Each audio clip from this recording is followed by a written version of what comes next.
औज़ु बिल्लाहि मिनश शैतानिर रजीम बिस्मिल्लाहिर रहमानिर रहीम। अल्लाह जल्ल शानहू दे नाम दे नाल अल्हम्दुलिल्लाहि रब्बिल आलमीन वल आक़िबतु लिल मुत्तकीन अस्सलातु वस्सलामु अला रसूलिल करीम। दोस्तों अस्सलाम वालेकुम। मैं डॉक्टर नसीर कालों CNP तो जनाब की खिदमत च हाज़र एक नवे टॉपिक दे नाल। दोस्तों अज दा टॉपिक है कि मुल्क के अंदर जिथे होर बड़े मामलात बिगड़े हुए ने, बहुत साढ़े इशू चल रहे हैं, बहुत बड़े मसले आ रहे हैं, बहुत बड़े बड़े मसाइल आ रहे हैं, एक नवा मसला पैदा कर दिता गया। वो कर दिता गया या अचानक हो गया, ये तुसीं लोग खुद फैसला कर लियो। उत्ते मैं थोड़ी जी डिटेल कर दिना। कुछ अर्सा पहले मुबारक अहमद नामी एक बंदे ने चनियोड़ दे विच, वो अहमदी सन, अहमदी ने चनियोड़ दे विच अपनी जिहड़ी उन्हां दा कोई इबादत गाह वा उह च एक कुरान दे नुस्खे तकसीम कीते या बाहर भी शायद तकसीम कीते होण, जिस च कुरान दे मुतलक यह कहा जाता कि कुरान की तखफीफ की गई, कुरान नूं मुकम्मल देण दी बजाय मुकाम कुरान दे अंदरों वो चीज़ां लैके जिहड़ियां उन्हां दे मौकफ नूं या उन्हां दे अकीदे नूं स्ट्रैंथन कर सकदियां ने, उन्हां दे उत्ते उन्हां ने एक नवा कुरान जी बनाया और वो तकसीम करना शुरू किया, जिहदे खिलाफ उस बंदे दे एक परचा रजिस्टर्ड हो गया, केस दर्ज हो गया चनियोड़ के अंदर, जिथे उस बंदे की गिरफ्तारी हो गई और जेल चला गया मुबारक अहमद। इस दे खिलाफ वो हाई कोर्ट च गए, सॉरी पहले डिस्ट्रिक्ट कोर्ट च गए, डिस्ट्रिक्ट कोर्ट चों भी उन्होंने जमानत रिजैक्ट हो गई तो गिरफ्तार रहे, जेल च रहे। उस तो बाद यही केस वो लैके हाई कोर्ट चले गए अपील इस गिरफ्तारी के खिलाफ, उतों भी उन्होंने रिलीफ ना मिलिया तो अल्टीमेट चलता चलता केस सुप्रीम कोर्ट चला गया। सुप्रीम कोर्ट साडे माशाअल्लाह महा जज जड़े ने, जिन्हों से काजी साहब काजी उल कज़ा कहने, उन्होंने अपनी मर्जी का एक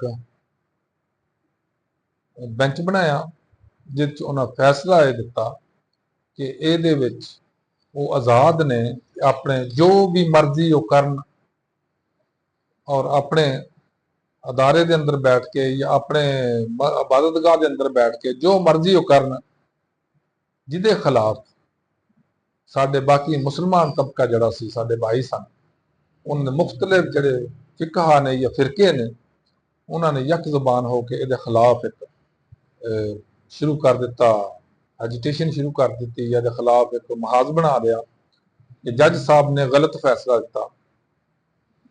मैं हैरान हाँ कि जज साहब ने कोई पहला फैसला गलत थोड़ा दिता। जज साहब अल्लाह के फजल नाल हर वो फैसला दिंदे ने जिन्हों गलत किया जा सकता वे, और वो बतौर जज नहीं फैसले देते बल्कि बतौर पार्टी फैसला दे रहे हैं, जिहड़ा साडे जुडिशरी वास्ते भी, साडी कौम वास्ते भी और साडे पाकिस्तान वास्ते एक बहुत बुरा शगुन है। क्यों? इहदे नाल सियासी बदअमनी भी हो रही है, मुआशी बदअमनी भी हो रही है और हुण मजहबी बदअमनी भी शुरू हो गई। अगर इसे पॉइंट नूं, इसे इशू नूं, इसे ही मसले नूं बड़े अच्छे तरीके नाल बैठ के हल किया जाता, इहदा अच्छे तरीके नाल फैसला दिता जाता जो साडा आइन कहंदा वे। अगरचे कोई शक नहीं है कि साडे आइन ने अकलीयतां नूं उन्हां दे हकूक दिते ने, लेकिन सिर्फ अकलीयतां नूं हकूक नहीं दिते बल्कि अक्सरीयत नूं भी हकूक दिते ने। अक्सरीयत दे हकूक पामाल करके अकलीयत दे हकूक देना भी सरासर नाइंसाफी है। अगर साडा मजहब मजरूह हुंदा वे, साडे मजहब ते जिक आउंदी है, साडे मजहब दे उत्ते कोई इस दी वजह तो खराबी पैदा हुंदी आ, तो जज साहब नूं सोचना चाहिए सी कि असीं ये फैसला क्यों दईए जिहदे नाल साडे मुल्क के अंदर अफरा तफरी पैदा होए, साडे मुल्क के अंदर मजहबी मुनाफकत फैले, साडे मुल्क के अंदर मजीद मसाइल पैदा होण जिहड़े कि अगे भी चल रहे हैं। इस वास्ते इंसाफ ये नहीं है, इनू इंसाफ नहीं कहते कि मुल्क के अंदर तुसीं इफहाम तफहीम की बजाय एक शर पैदा कर दो, एक फसाद दंगा का मकाम पैदा कर दो और एक खाना जंगी शुरू करा दो। इनू इंसाफ नहीं कहते।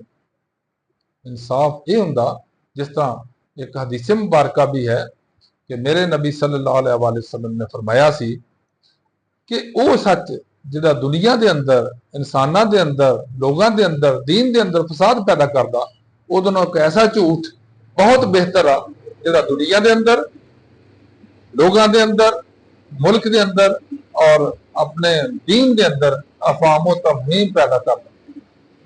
इस वास्ते बाज़ मुकामात ते सिर्फ जस्टिस या सिर्फ इंसाफ नहीं बल्कि मौका महल भी देखना होंदा वे, जमीनी हकायक भी देखने होंदे ने, पिछे जो मोटिव्स ने वो भी देखने होंदे ने और उन्हां दे हल उस तरीके ना होवे कि ये मोटिव भी खत्म हो जाए और किसी का नुकसान भी ना होवे, इंसाफ भी होवे, नजर भी आवे।